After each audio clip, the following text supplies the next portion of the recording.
হরে কৃষ্ণ। ওং তৎসৎ।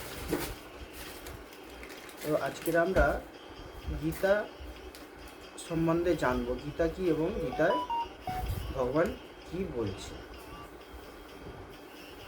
তো এই গীতার শিক্ষা আমাদের কি উপকার করে এই বিষয়ে আমরা জানব। তো তার আগে গুরু এবং আমাদের যে আচার্যবর্গ তাদের প্রণাম নিবেদন করব। ওম অজ্ঞান তিমিরান্ধস্য জ্ঞানাঞ্জন শলাক্কয়া চক্ষুরুন্মিলিतं যেন তস্मै শ্রী গুরবে নমঃ।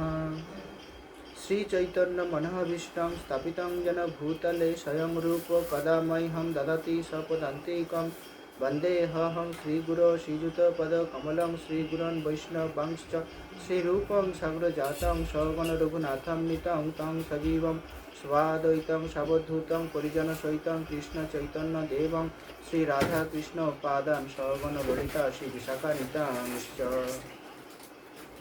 नमयं विष्णुपादाय कृष्णप्रेष्ठाय भूतले श्रीमते भक्तिवेदान्त स्वामिनीति नामिने नमस्ते सरस्वती देवे गौरवाणी प्रचारिणे निर्विशेष शून्यवादी पाश्चात्यदेशतारिणे वाञ्छाकल्पतरुभ्यश्च कृपा सिन्धुभ्यो एव च पतितानां पावनेभ्यो वैष्णवेभ्यो नमो नमः। जय श्री कृष्ण चैतन्य प्रभु नित्यानंद श्री अद्वैत गदाधर शिवासादि गौर भक्तवृंद। हरे कृष्ण कृष्ण कृष्ण हरे हरे, हरे राम राम राम हरे हरे। ओम तत्सत्।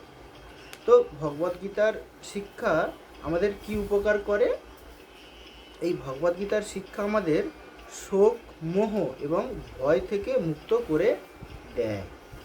মানুষ অতীতের জন্য শোক করে, বর্তমানের প্রতি তার মোহ থাকে এবং ভবিষ্যতের জন্য ভয় বা দুশ্চিন্তা হয়। অজ্ঞানতাই এগুলির মূল কারণ। তো এই ভগবদ গীতার শিক্ষা লাভ করলে শোক মোহ ও ভয় দুশ্চিন্তা থেকে মুক্ত হয়ে দিব্য জীবন লাভ করা যায়। তো এই ভগবদ গীতার উপদেশ কেন দেয়া হয়েছিল না, এই অজ্ঞানতার অন্ধকারে আচ্ছন্ন মানব জাতিকে তাদের প্রকৃত পরিচয় বা স্বরূপ এবং প্রকৃত কর্তব্য কর্ম বা স্বধর্ম জানিয়ে তাদের সামগ্রিক কল্যাণ করার জন্য ভগবদ্গীতার উপদেশ দেওয়া হয়েছিল। তো এই ভগবদ্গীতার উপদেশ কে দিয়েছিলেন? স্বয়ং পরমেশ্বর ভগবান শ্রীকৃষ্ণ। এই যে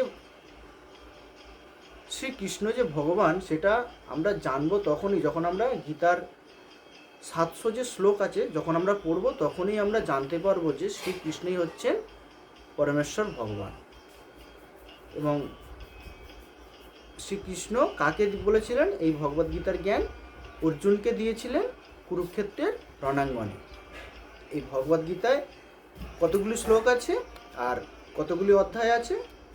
18টি অধ্যায় আছে আর 700টা শ্লোক আছে। তো কে কতগুলি শ্লোক বলেছিলেন?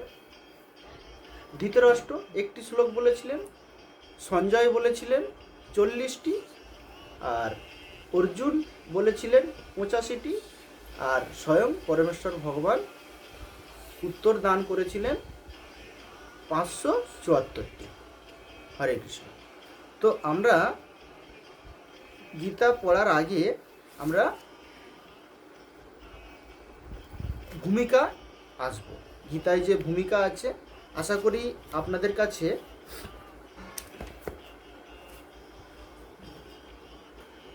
এই শ্রীমদ্ ভগবদ্গীতা যথাযথ আছে, আর না যদি থাকে আপনারা সংগ্রহ করবেন। হরে কৃষ্ণ। তো এই শ্রীমদ্ ভগবদ্গীতা যথাযথই ভূমিকায় আপনারা দেখবেন প্রভুপাদ সুন্দর 3 পৃষ্ঠাব্যাপী ভূমিকা আমাদের জন্য দান করেছে। তো ওং তৎসৎ। জয় জগৎগুরু শিল প্রভুপাদ কি জয়। তো প্রথমেই প্রভুপাদ ভূমিকায় লিখছেন,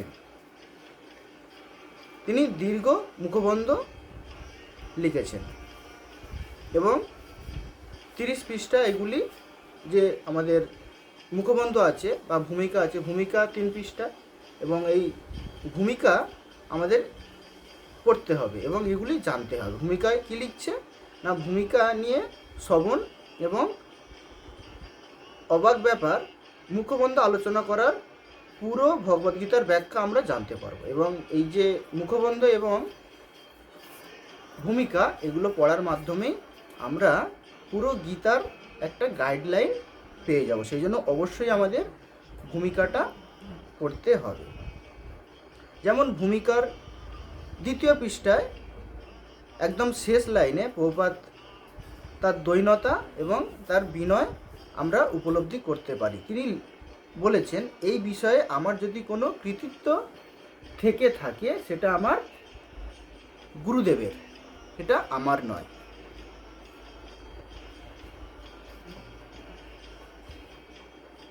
শিল প্রভুপাদ বলেছেন, আমাদের উদ্দেশ্য হচ্ছে শ্রীকৃষ্ণের ইচ্ছাকে প্রতিষ্ঠিত করা। কত সুন্দর কথা, শ্রীকৃষ্ণের ইচ্ছাকে প্রতিষ্ঠিত করা। আমাদের নিজের ইচ্ছার কোনো আবশ্যকতা নেই। আমি কি মনে করি, আপনারা কি মনে করেন, সেটি আবশ্যকতা নয়।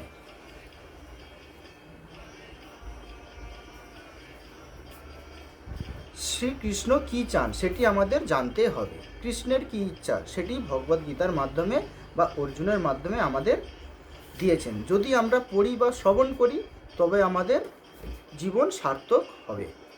প্রভুপাদ বলেছেন, শ্রীকৃষ্ণের ইচ্ছার কথা উল্লেখ না করে ভগবদ্গীতার ব্যাখ্যা করা সবচেয়ে গর্হিত অপরাধ। খুব গুরুত্বপূর্ণ বিষয় এবং দুঃখের কথা। এবং আপনারা দেখবেন বাজারে কত গীতা পাওয়া যায়। বিভিন্ন লেখক তার নিজে মন গড়া কল্পনা অনুযায়ী ভগবদ্গীতার ব্যাখ্যা দিয়েছেন, এইভাবে সর্বনাশ করেছে, যেহেতু তাদের মন গড়া ব্যাখ্যা দিয়েছে, এবং অগণিত মানুষের সর্বনাশও করেছে। প্রভুপাদ কিন্তু এই ধরনের মন গড়া ব্যাখ্যা দেয়নি। তিনি নিজের মন গড়া কল্পনাকে আদেও স্থান দেয়নি। তিনি শ্রীকৃষ্ণের ইচ্ছা এবং কৃষ্ণ কিভাবে বলতে চেয়েছেন, অর্জুন কিভাবে বুঝেছেন গীতা, সেগুলির উপর ভিত্তি করে এবং গুরু পরম্পরার সূত্র যে জ্ঞান প্রভুপাদ প্রাপ্ত হয়েছেন, প্রভুপাদ যেই গীতার জ্ঞান গুরু পরম্পরার মাধ্যমে প্রাপ্ত হয়েছিলেন, তার উপরে ভিত্তি করে ভগবদ্গীতা ব্যাখ্যা করেছেন শ্রীল প্রভুপাদ। এখানেই পার্থক্য। বাদবাকি যে সমস্ত ভগবদ্গীতার টিকাকার, তাদের কোনো গুরু পরম্পরা নেই এবং তারা হয়তো জাগতিক ক্ষেত্রে বিদ্যা অর্জন করেছে, ভগবদ্গীতার ব্যাখ্যা করতে আরম্ভ করলেন, কিন্তু বড় বড় লোকেরা এসব কর্ম করেছেন, নিজেরা কিছু বোঝেনি, অথচ গীতার বিষয়ে আরও অন্য মানুষকেও বিভ্রান্ত করেছেন।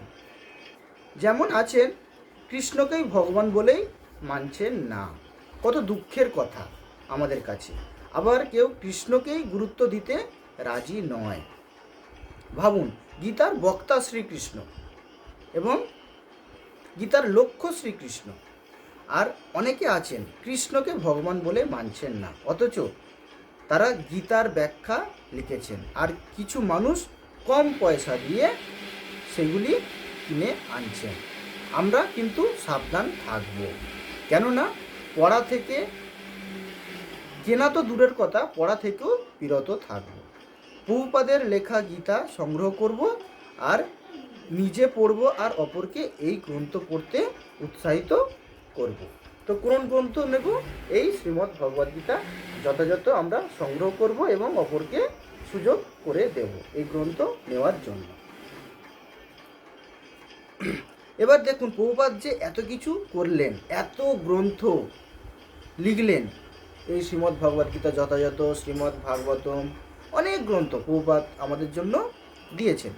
এত বড় ইস্কন মন্দির প্রতিষ্ঠা করলেন বিভিন্ন দেশে বিদেশে, আমাদের ভারতে, কিন্তু তার প্রত্যাশা কি দেখুন, সামান্য প্রত্যাশা। প্রভুপাদ কি প্রত্যাশা করছেন? যে ছোট্ট প্রত্যাশা ভূমিকার শেষ লাইনে লিখছেন প্রভুপাদ, যদি একজন মানুষও ভগবানের শুদ্ধ ভক্তে পরিণত হয় বা হতে পারে, তাহলে আমাদের এই প্রচেষ্টাই সার্থক বলে মনে করি। শুধু একজন মানুষ ভগবত ধামে ফিরে যায়, তাহলে আমাদের প্রচেষ্টা সফল বলে মনে করি। তো এটা হলো ভূমিকার একটা গাইডলাইন, আমরা সংক্ষেপে আলোচনা করলাম। আপনারা লাইন বাই লাইন পড়বেন, আরও সুন্দর বুঝতে পারবেন। তো আমরা পরে পরে মুখবন্ধ আলোচনা করতে পারি। তো মুখবন্ধটাও খুব গুরুত্বপূর্ণ এবং মুখবন্ধটাও আমাদের জানা উচিত, পড়া উচিত। তার মাধ্যমে আমরা সব কিছু জানতে পারবো। আজকে এই পর্যন্তই, আমরা পরে মুখবন্ধই আসবো। হরে কৃষ্ণ হরে কৃষ্ণ, হরে কৃষ্ণ কৃষ্ণ কৃষ্ণ হরে হরে, হরে রাম রাম রাম হরে হরে।